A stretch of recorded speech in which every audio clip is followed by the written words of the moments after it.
Good evening, I'm Stanley Pacion. I have a poem here called Now Voyager. I have it as Now Voyager, a poem in two parts. It's really a dream sequence that has me confronting family and friends from the past, and then takes me or transports me to a scene populated by a visage, by a bearded visage who unfurls a leather roll and begins to speak on the true meaning of life.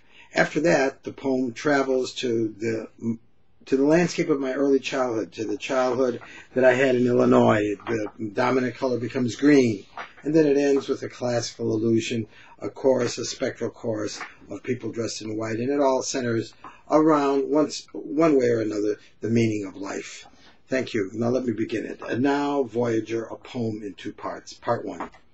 Were I a gentleman true, gallant, the kind of chap with the plumage in his hat, whose cape readies for damsel's distress, I would say, let's end it now.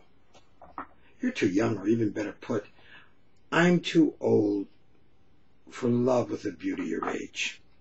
But let's face it, no two-bit convention possesses me. Long ago, it was in the woods of western Massachusetts. I saw time tunnel down the trail before me. I saw the nature of things, the whirl into which all we know disappears.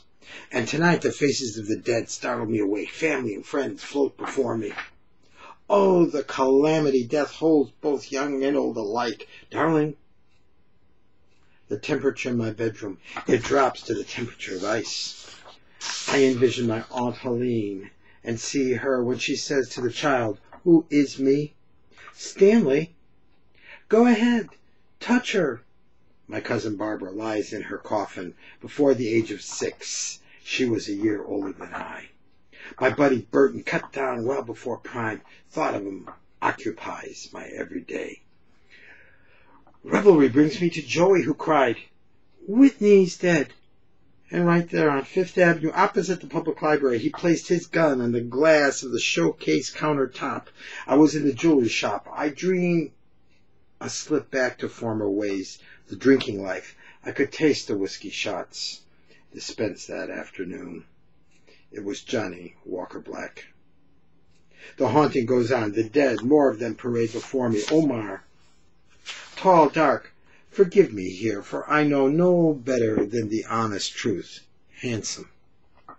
The child Spencer, my son's best friend, my high school sweethearts, Arlene and Lynn, all taken, all unwitting emblems, as if to prove life bears no promise of continuance. Nightmare arms with disembodied hands wag imaginary fingers, as if to demand I pick up pen and write. But before one dream ceases, another appears. I see birds of the air keep still. Those who were eating did not eat, and those who were conveying material to make nest did not convey it.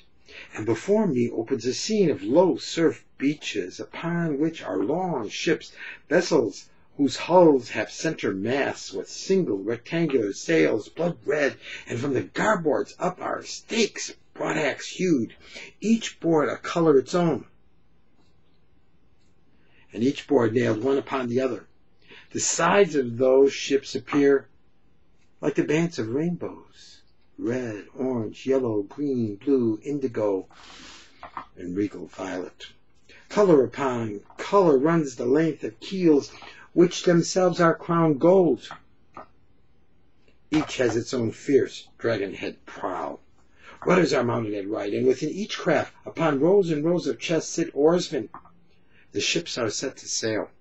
The entire assembled host seems as if it's stuck in stone, like sculpture done in high relief. Nothing moves. The waves have stopped. They break not.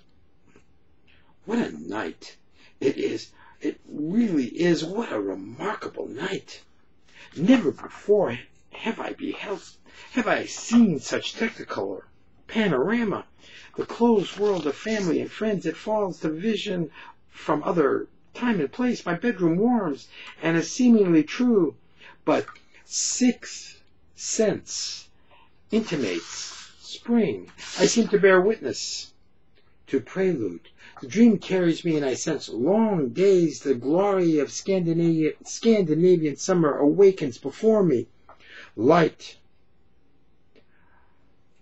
bright day dawns, and it thrills me. I'm ready for adventure. I am happy.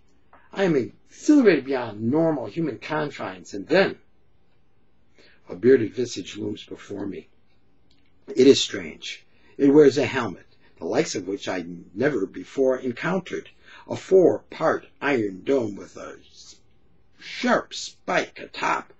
A braided chain surrounds its eye sockets. It gives a spectacle-like appearance to the visor.